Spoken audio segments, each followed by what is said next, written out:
Hello everyone and welcome to my session.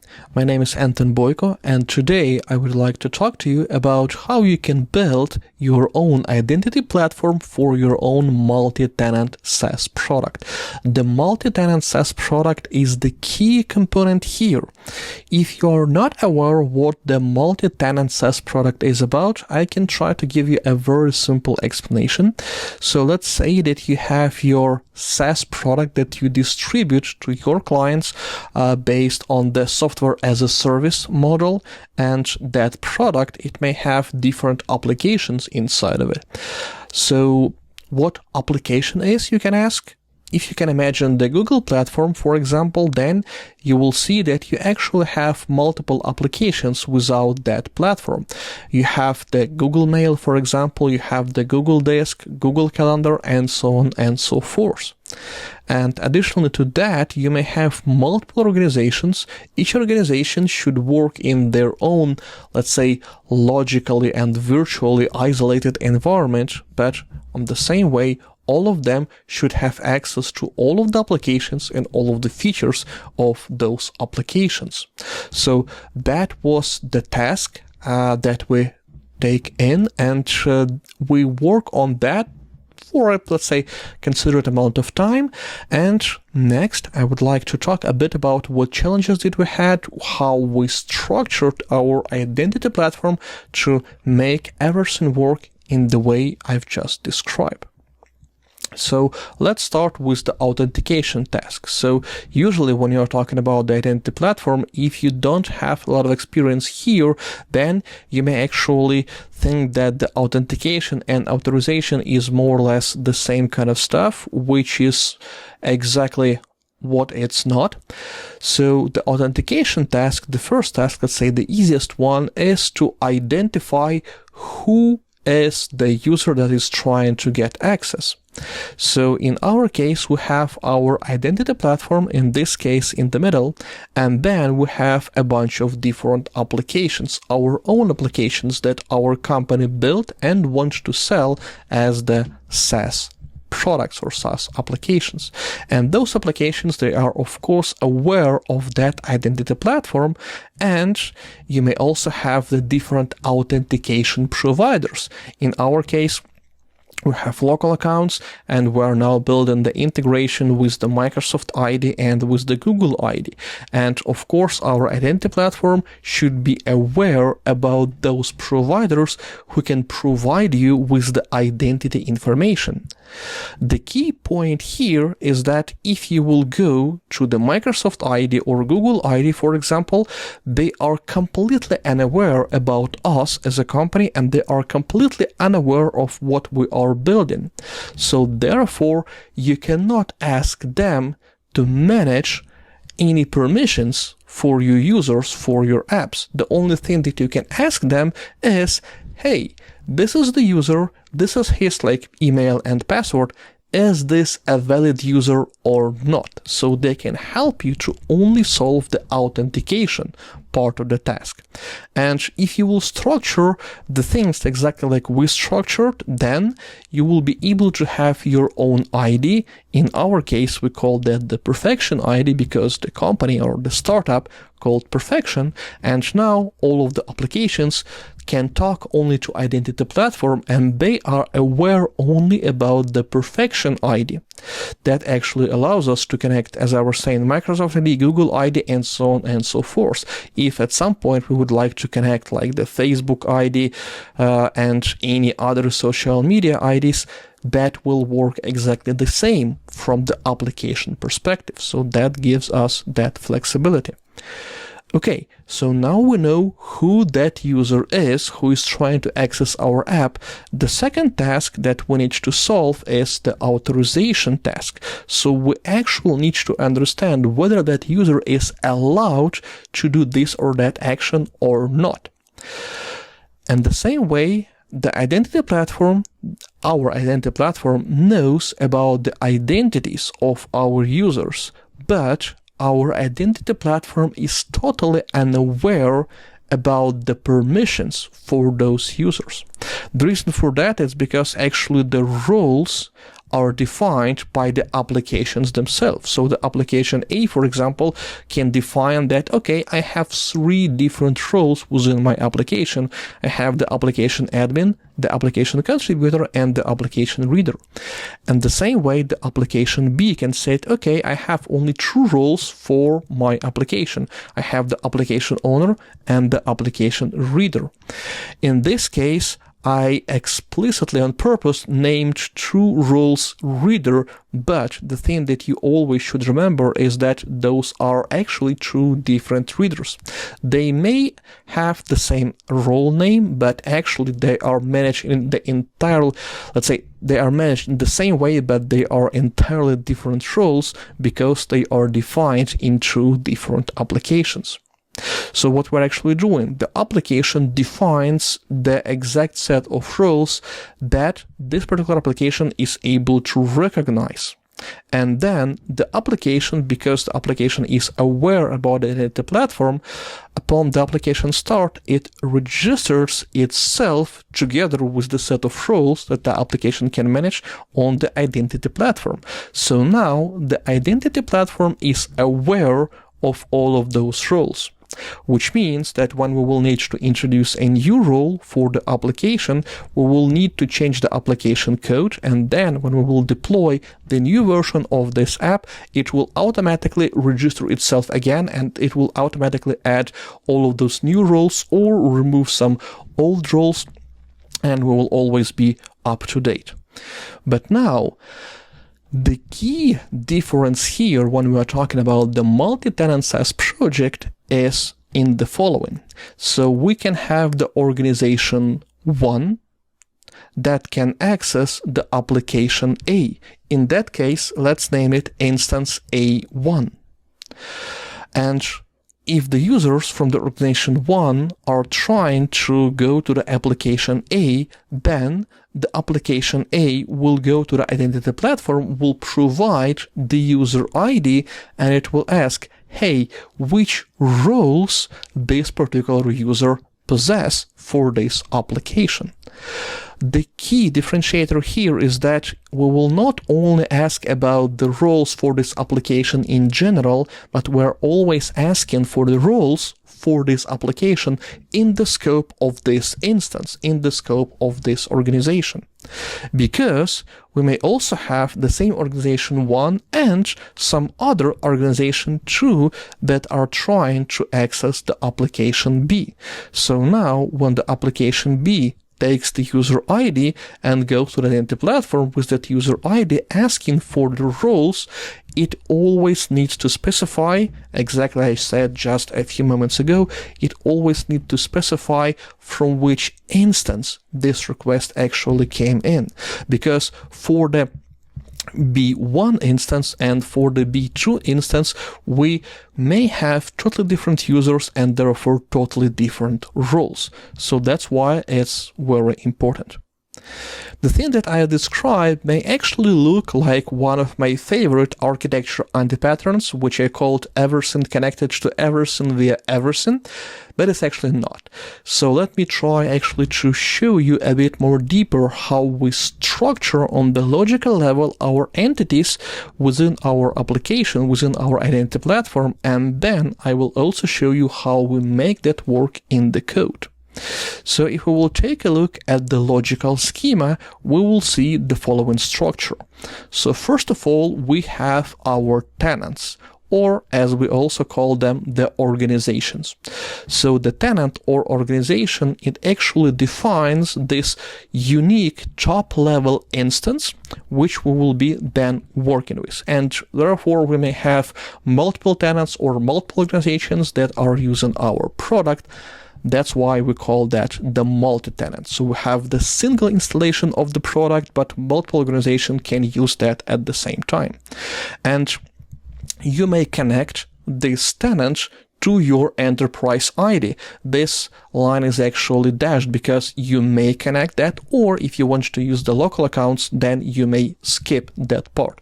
But if you want to bring your own identity, then this is definitely possible here. we also have users, and those users may be connected to your enterprise ID, but if you're using local users, they will be not. And the user always know the tenant to which this user belongs. So the key idea here is that when we are talking about the users, we are talking about that perfection ID that I was showing you on one of the first slides. We're not talking about the users from the enterprise ID. And I will explain in a few moments why is that. Next, we have our application. Again, if we will continue with the example of Google Suite, then we can say that our applications can be the Google Mail, the Google Calendar, or the Google Disk. So we have 3 different applications here.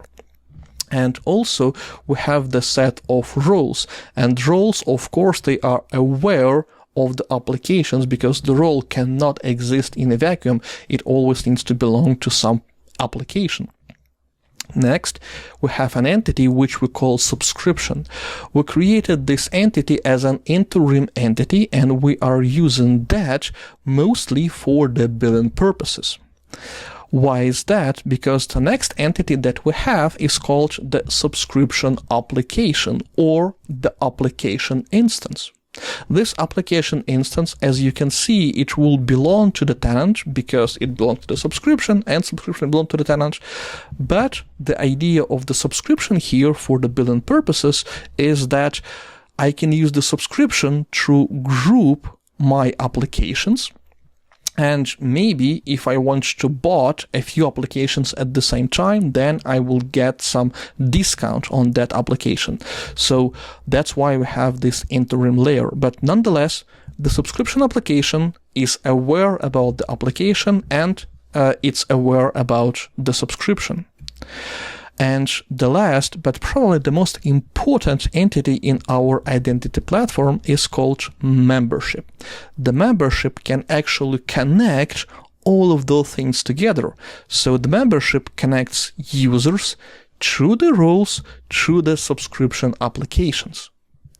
The idea here is that if we have, let's say, the same user, and this is technically possible here, we may have the same local user or the same user which came from the enterprise ID who may have access to multiple tenants or who may have access to multiple instances of the application or different applications or any other combination of all of that.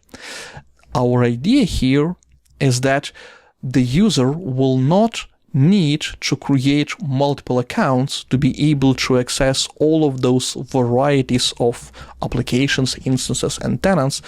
The user will always use the single account, and then when the user will switch between different organizations, between different applications, and so on and so forth, we will always be able to provide the exact amount of roles that are relevant in this particular context. And again, the context for us is defined by the user and by the subscription application.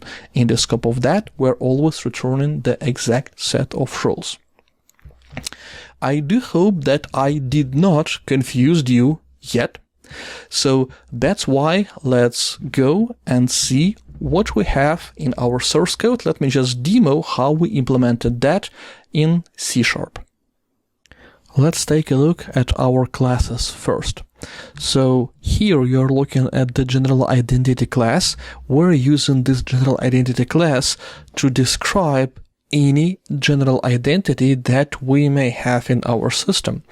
So as I promised you, here you can see a link to the tenant, but the important part is that here you can see a link to the memberships. So that's basically that user entity that I was showing you previous on the slides, but it's general identity, so it can be not only users, because our platform actually supports authentication and authorization based on users and API keys. So that's why we have those two guys here. And the idea here is that you can either create an API key that will be a standalone API key, or you can have a user identity that is backed up by one of the identity providers, or you can create an API key for this user identity if you want to manage their permissions exactly the same, and if you want their permissions to be always consistent. But anyway, this is the general identity model. We're using that to basically manage all the memberships. The membership class is actually pretty simple. As you can see, it links to the general identity. It also has the link to the rules, as I promised, and it also has the link to the subscription application. So now, when we're taking a look at our user identity, what you can see here, you can see that it links to the general identity, of course, but you can also see this property here, external identity ID. So the idea of this property is that we are creating the user identity inside our system, but as you can see here, we're not managing any properties of that user. We're always taking that user from the external place, and for us, in our case, that external place will be Azure Active Directory B2C. It was renamed to Microsoft Entra ID, but when we started the implementation of this platform, it was still called Azure Active Directory B2C. So, in addition to that, the thing that I didn't put to my slides because I didn't want to complicate all of the schemas is the API keys. So we have the API keys here. The API key has, of course, the value, and as you can see, it's basically an array of bytes. It has the name. It can be enabled or disabled. You can expire it if you want after some period of time, and it also linked to the general identity. So with this schema, we're saying that we have our general identity, which is connected to tenant and has the memberships. And then the general identity itself, technically it may look like even an abstract class, because the general identity itself makes no sense. It cannot exist in a vacuum. It either needs to be an API key or it needs to be a user identity. And as I was saying, because we actually don't care which exact method you use to authenticate and authorize yourself against our system, so that's why we created this general identity entity, to be able to generalize how we manage the permissions for both users and API keys. Now, let's talk a bit about our middleware. The big idea is that in our startup, we built all of our APIs using the .NET and ASP.NET Core, which basically means that all of the backend APIs which needs to be protected with our identity platform can use a unified version of the middleware. And we did exactly that. We built that middleware, we packed that, and we shipped that as the NuGet package. Because we're using the Azure DevOps, we can use Azure DevOps artifacts, and inside those artifacts we can create a private NuGet feed and then publish our NuGet package there, so we can ensure that only our developers can access that. The middleware itself is pretty much simple and straightforward as well. If you remember, I said that we can authenticate and authorize the request, which can be signed by either the user identity or the GVT token in particular, or it can be request signed by the API key. So in our case here, we are using those constructs that you may be familiar with, and of course I will start with the end. So first of all, when we are adding the authentication, we are adding the support for the Microsoft Identity Web API, and in this particular case it actually means having the support for the Azure ID B2C. Okay, so this part of the built-in middleware, you can actually download the required extensions from the public NuGet feed. It's all there under the Microsoft name. So this particular part of the middleware, it helps us to validate the actual GVT token against the Azure AD B2C.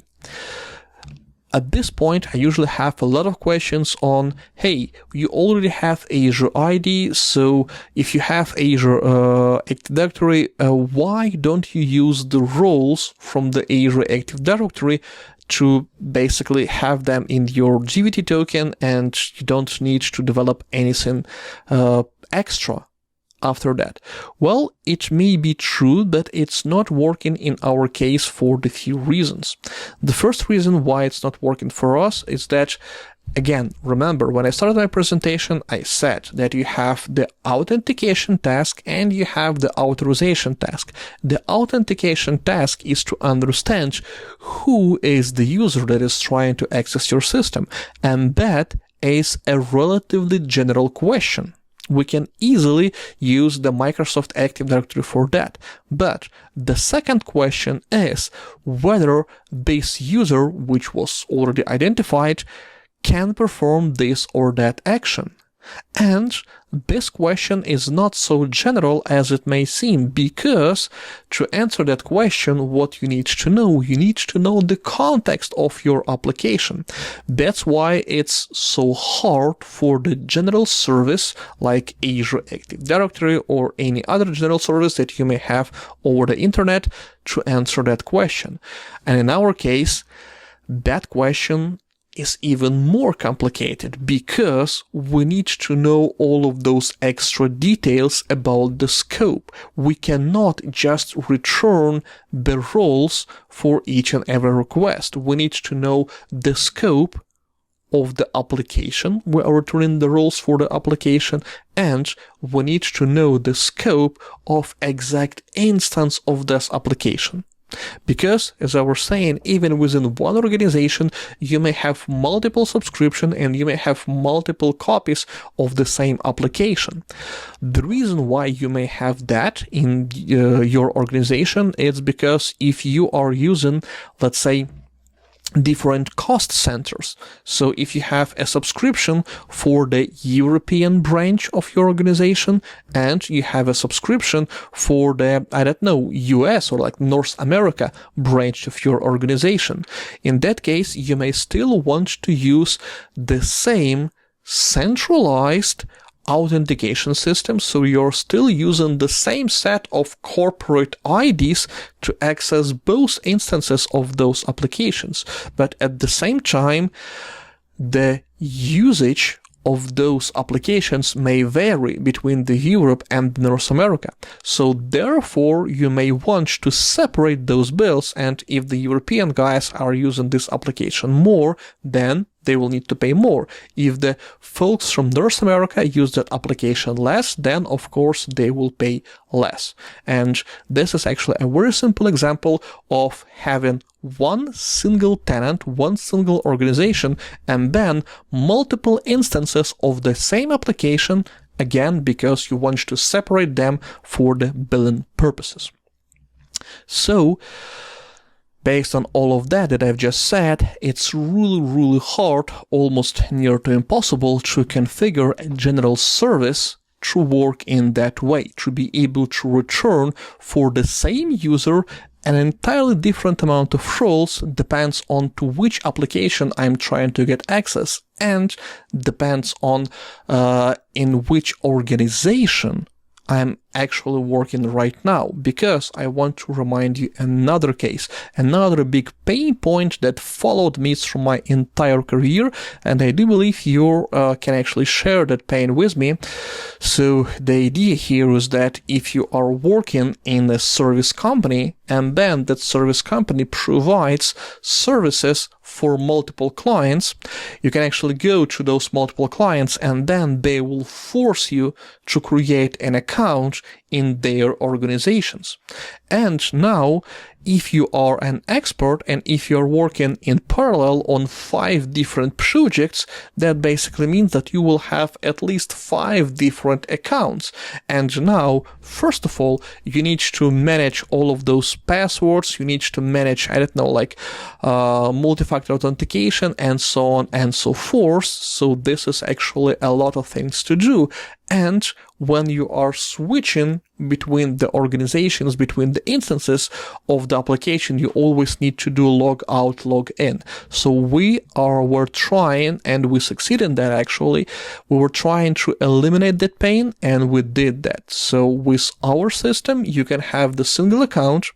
You can easily invite the same account to multiple tenants, and then you don't need to do the log out and log in. And as an expert, as a consultant who may work in parallel on a lot of different projects, you're always managing the same ID. You don't need to remember a set of logins and passwords. At the same time, the owner, or let's say the user administrator for each and every organization, can enable or disable your account for this organization only. So you may have your active account, you work at 5 different projects in parallel, and then you're saying, okay, my contract with this organization ends.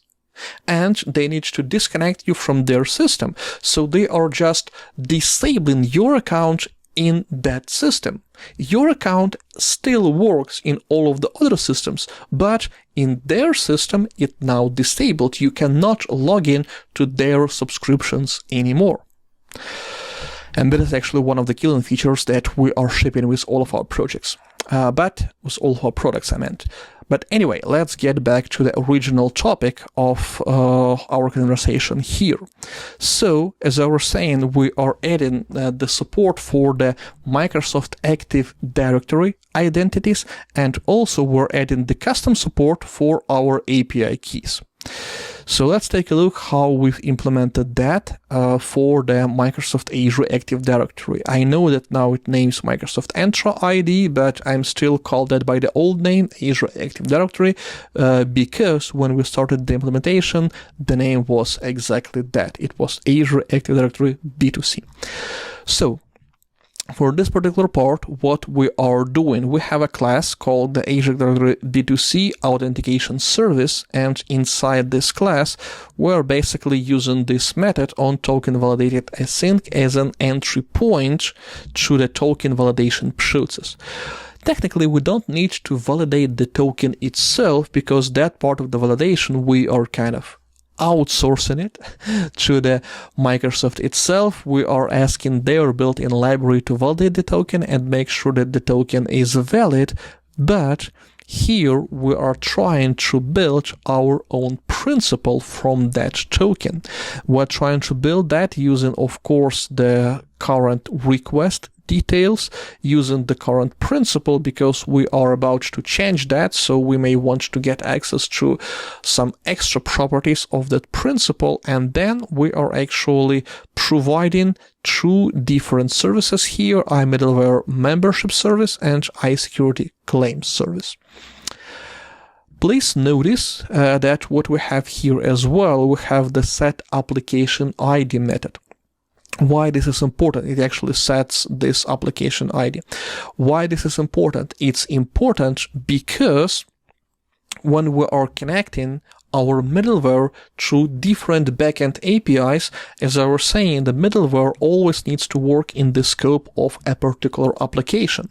So that's why when we are connecting this middleware, for example, through the application number 1, we're using the application ID from the application 1, and so on and so forth.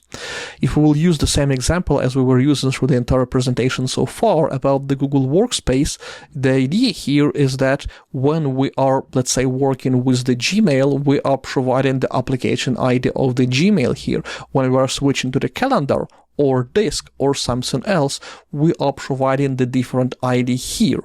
So when this service will go to the database and grab all of those roles, he will not grab all of the roles for the entire, let's say, set of applications and tenants and so on and so forth. No, that will be crazy. When this service goes to the database, it will scope the set of roles that will be returned by, of course, the user ID and then by the application ID, because we need to return only the roles that this particular application can recognize.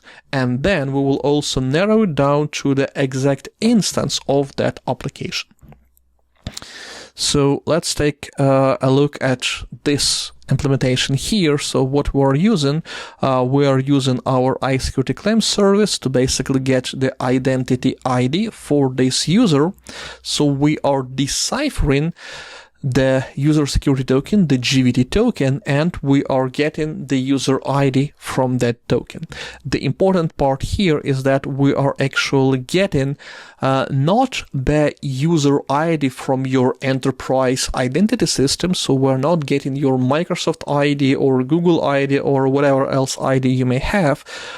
We are getting here what I named at the beginning of the presentation, the perfection user ID. So when we are using the Azure Active Directory B2C, even though it may be connected to different basically sources of user identities, it will always create its own identity for each and every user that basically goes through the Azure Active Directory B2C. And we are using that as a unified user ID in our system. So we don't care whether that user came from, again, Microsoft, Google, or its local user, or at some point we may want to add to support for Facebook or whatever else. We will always use our own unified user ID. We're getting it here, and then we are basically getting the list of memberships. And we're getting this list of memberships using the identity ID, of course, the application ID, of course, and then the absolute URL. So this is another important part that we have in our platform. We have a strict set of rules on how we craft our URLs. Because the idea here is that from the URL, I always, as a middleware, I always need to be able to get an important information like what is the subscription ID or what is the subscription application ID, because I need to know how to scope the access for this particular URL. So that is why having the subscription ID in the URL is very important for us. So let's take a look at the implementation details of that method. I have the HTTP context helper here, which actually parses the URL and then identifies in which scope we are working right now. And as you can see, we may have multiple scopes that we support here. So we can have either the global scope. The reason why we have the global scope is because at some point what we need to do when we provision our first instance of production, we need to start inviting those users, and to be able to create your first tenant, your first subscription, and so on and so forth, you need to operate on the global scope. So technically, that's why we need that. Also, we have a personal scope. So talking about the personal scope actually means if the user wants to change some personal data like first name, last name, maybe provide different avatars and things like that. So that's why we have this personal scope. And for example, for the personal scope, you can do basically everything you want. We will always scope you by the user ID that we get from your GVT token. But for the first personal scope, for most of the APIs, with limited access for the API keys, because we are considering that when you are basically using those requests for the personal scope, you are always operating in the browser. You will never operate from any other place. Then we have scopes, for example, for subscription and for the subscription application. And those scopes, they actually, we are using them, as I was saying, to basically return the set of roles. We have the default scope if we were unable to basically identify which scope you're working on right now. In that case, we will always return the empty, or not empty actually, we will return null in the array of roles, and by that, even if you have a valid token, even if you pass the authentication, you will not be able to pass the authorization because you have no roles, and when you will be trying to access all of those different APIs, you will always have the 403 HTTP error because you don't have any role that can actually give you access to any of those APIs. And then when we return basically that set of memberships, what we're doing, we are transforming them to claims, and then we are creating a new claim identity, and we are adding that identity to your principal. So what we're actually doing here, we are specifying only the IDs of those roles when we're transforming the roles to the claims, and those IDs, those are basically GUIDs. And when the application registers itself on the identity platform, it needs to provide a unique application ID, and also together with the list of roles, it needs to provide a unique ID for each and every role. So then when the middleware will process the request, when the middleware will add those claims, the IDs of those roles, those will be the IDs that that particular application can recognize. We're doing more or less the same for the API keys. Here it looks a bit different, but the flow is actually exactly the same. The only difference here is that for the, let's say, Azure Active Directory, we override or let's say we extended only that part that is related to the authorization. So we are saying that the authentication part of the job will be handled by the Microsoft itself, but the authorization we will do our own custom implementation. For the API key, we need to do custom for both. So what we're doing here, first of all, we're checking that in your request you actually have that API key. We are expecting that you will have that in the headers, and we're expecting that you will have that in the headers under a very particular, let's say, name, and then we again identifying the scope of your request, and here the scope can be tenant or subscription application or global or personal. So technically we are still processing the personal scope, but as I was saying, even though we are processing that scope as a known scope, we are still prohibiting the access on the API level. And I will show you how we did that in a few moments later. And then if we found a scope that is not the scope that we support, let me just collapse that for a moment. So if we found the scope that is not a tenant, a subscription, and then we're basically throwing an error to be able to understand that, hey, we're actually doing something that either is not supported or maybe we just forget that part of the implementation. But then we are using, let me just open, for example, this guy here. So we are creating the membership validation response, and for that membership validation response we're filling basically two properties, the API key and the membership. So the idea here is that, again, despite of the scope that we are using right now, we will still have the same authentication response.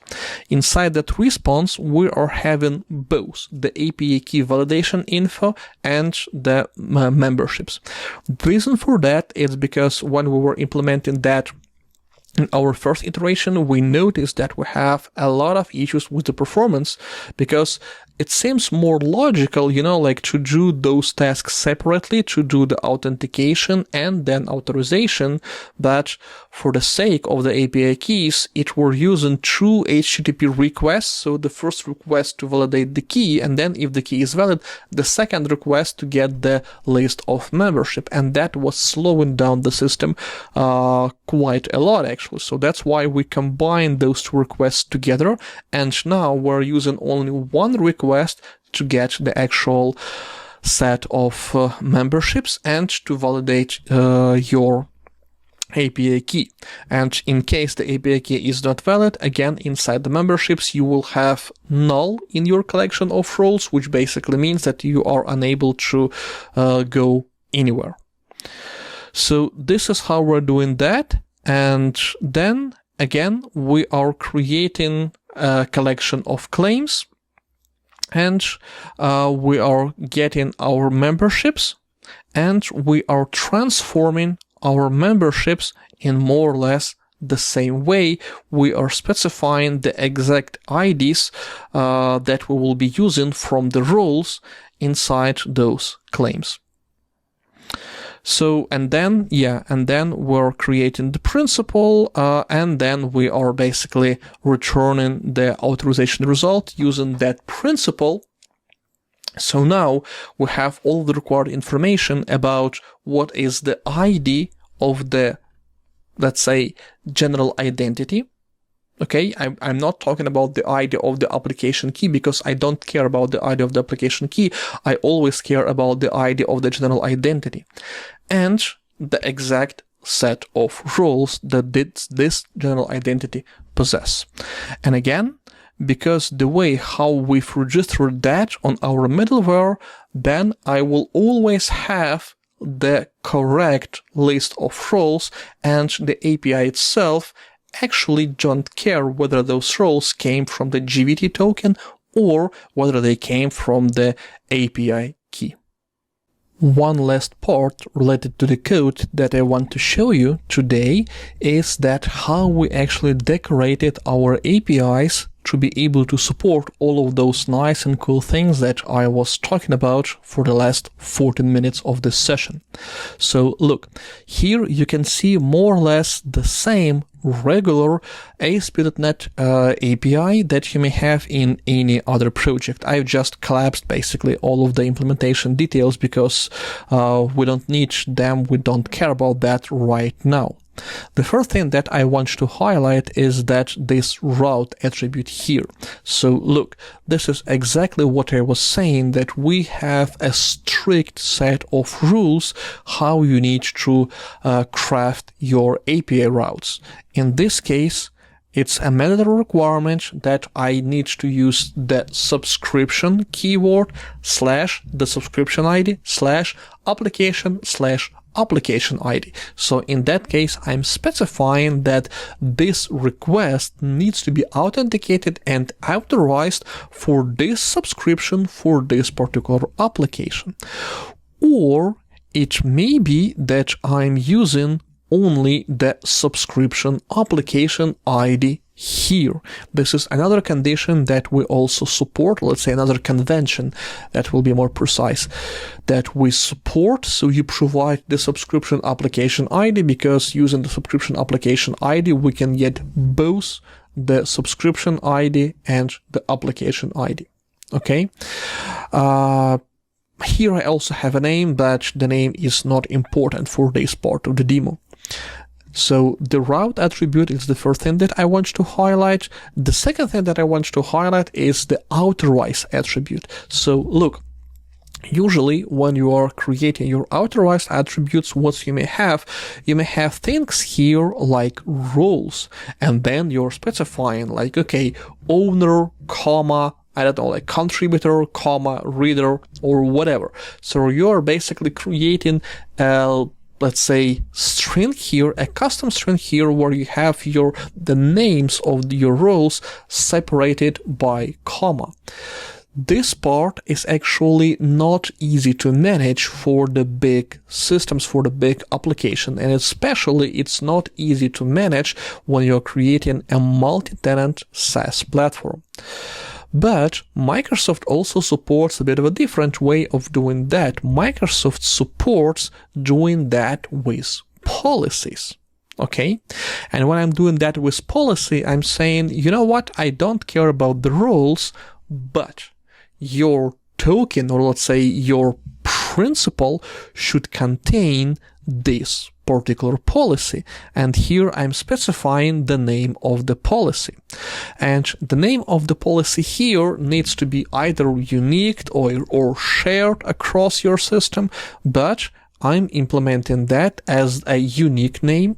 So you can see here that this is basically the constant, and this constant is actually, it has quite a long name: subscription, application, membership policies, validate key, and get la la la. I don't even want to read all of that. But the idea is, for each and every endpoint in my application, I'm creating a custom policy name, which basically means that if I need to either allow or block the access to this particular endpoint to any of the roles, I can easily do that on the endpoint level. And now, if you will take a look at this method that I have here down below, it says that options, add policy. So I'm adding this custom policy, and how I will build this policy, what will be the conditions to basically include this policy into my principal. And as it says here, I need to have at least one of those roles. So I need to either be a global identity admin, or I need to be a global identity middleware. All of those are constants stored in a separate place. We don't really care about the values right now, but I just wanted to show you the big idea. So I'm defining a set of IDs, a set of roles that I will support, and then, as I was saying, when the application starts, I'm registering those roles on my identity platform. Then, for my application, for my controllers, I'm basically using a strict set of constraints, a strict set of conditions, how I will alter my routes, and then I'm using the authorize together with the policy, and I'm defining my custom policies using the predefined ID roles that I have in exactly same project where I have the main code of my application. And the one last part is this one, the authentication schemas that are supported for this particular endpoint. Bearer means that I'm supporting the GVT tokens that came from the Azure Active Directory, and the API key means that I'm supporting the custom API keys. If you want to disable access by the API keys, for example, to this endpoint, I just need to remove this guy. Okay, and now this endpoint will only be accessible by the users with the GVT tokens. If I will return it back, now it supports both the API and the GVT tokens. And again, those policies, they are using roles, and as I showed you a few moments before, when I'm basically creating the list of claims, I'm creating the list of my roles, I'm creating them in the exact same way, whether I'm using the GVT tokens to authorize the user or whether I'm using the API keys. So by enabling basically all of those generalization on all of those different levels and using the unified approach to each and every task, we were able to create this flexible and really powerful system. The last but not least, the topic of performance. Let me just take a few moments to talk a bit about that. So I was saying that we've created that middleware, and that middleware basically calls the HTTP endpoints each and every time it needs to retrieve the set of roles that will be applicable for the current request. And as you may understand, it may slow system down, and that was our consideration. I even already partially mentioned that, but look, I'm showing you here a very small portion of data, but still, even on that small portion of data, you will be able to see and get the main idea of what I'm talking about. This is what happened on the working day right after we deploy a new version of our app, in particular a new version of the identity platform. I'm showing you only a short period of time, a 5-minute window, but in that 5-minute window we get 20 calls to our API. And again, it was right after we deployed the new version. That basically means that the API was called and it needs to warm up at the beginning. And this is exactly what you can see on this chart here. So on the right side, you can see that we had 2 requests that take a little bit more than 200 milliseconds, so 220 milliseconds to generate the response. So that was when the API was called. And here I'm actually filtering out all the requests to the identity platform and showing you only the requests that we were using to get the list of memberships, because those are the requests that gets more traffic, because for each and every call to any other API, we are generating at least one of those requests here. So as I was saying, 220 milliseconds from the cold start, which is quite a lot actually, but after that, as you can see, we were able to generate all of the other response in actually less than 43 milliseconds. So all of the other requests, when the API actually gets a bit more warmed up, were able to generate the response much faster. And even if I will switch down here to the second method, this is the exactly same method that we're using, but we're using get to generate the request for the actual users for the GVD tokens, and we are using post for the API keys. So here for the API keys, we had not 13 but only 7 requests in those 5 minutes, and as you can see here, all of the requests were able to generate the response in under 33 milliseconds, which is actually super fast. What I'm saying here, my main point is, look, of course we understand that the HTTP way of communicating between 2 services may not be the fastest way to communicate between them in the first place. And this is perfectly fine, and I will agree to you with that without no doubts. But my point here is that, look, we are slowing our system down, but we're slowing our system down for 40-ish milliseconds. Try to imagine that you are working with the Google Mail or Google Calendar or Google Disk or something like that, and try to imagine that when you're browsing their website, the API's response 45 milliseconds slower. So my question to you here is, will you be able to see and identify that? We all know that the human eye is able to recognize the delay in about that is bigger than 300 milliseconds. And I know that by removing 50 milliseconds for the identity platform, we are actually enforcing all of the other developers for all of the other APIs to make their APIs even more faster.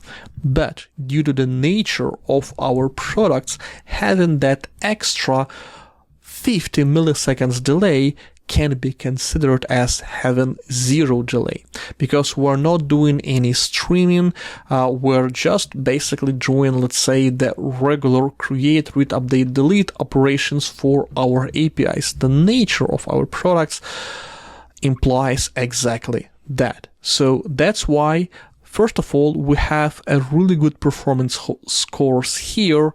Second, even though the HTTP protocol is not the fastest protocol in the world for that kind of the communication, still we are able to get a pretty good performance score from it.